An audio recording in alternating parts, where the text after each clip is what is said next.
Well, hello! Welcome back to another installment of Poetry, Prose, and Puppets, presented by the Puppet Truck. I'm your host, Dr. J. We have a scene full of foolery prepared for you today. Gurney, King George, and Ace the Dragon will be performing an excerpt from Act 1, Scene 4 of William Shakespeare's King Lear.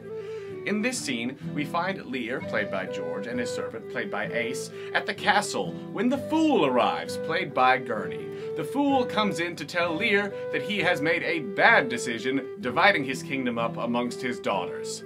Fellas, take it away.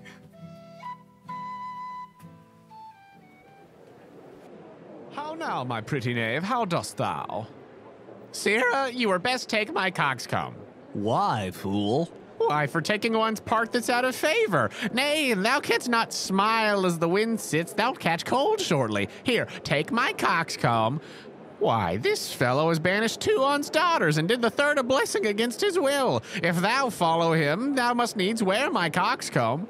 How now, nuncle, would I had 2 coxcombs and 2 daughters? Why, my boy? If I gave them all my living, I'd keep my coxcombs myself. There's mine. Beg another of thy daughters. Take heed, sirrah, the whip. Truth, a dog that must to kennel, he must be whipped out when Lady the Brack may stand by the fire and stink. A pestilent gall to me. Sirrah, I'll teach thee a speech. Do. Mark it, nuncle. Have more than thou showest, speak less than thou knowest, lend less than thou owest, ride more than thou goest, learn more than thou truest, set less than thou throwest, leave thy drink on the floor, and keep in a door, and thou shalt have more than 2 tenths to a score. This is nothing, fool. Then 'tis like the breath of an unfeed lawyer. You gave me nothing for it. Can you make no use of nothing, nuncle? Why, no, boy, nothing can be made out of nothing. Prithee tell him, so much the rent of his land comes to, he will not believe a fool. A bitter fool? Dost thou know the difference, my boy, between a bitter fool and a sweet fool? No, lad, teach me. That lord that counseled thee to give away thy land, come place him here by me. Do thou for him stand, the sweet and bitter fool will presently appear. The one in motley here, the other found out there. Dost thou call me a fool, boy?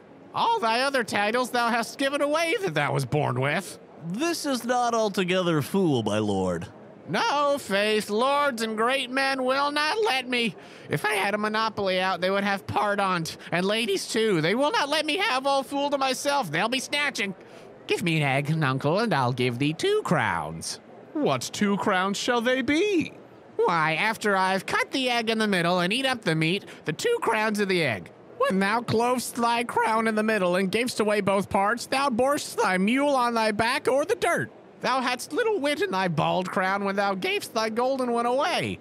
If I speak like myself in this, let him be whipped that first finds it so.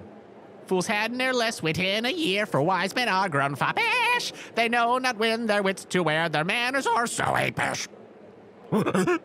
When were you wont to be so full of song, sirrah? I have used it, nuncle, ever since thou madest thy daughters thy mothers.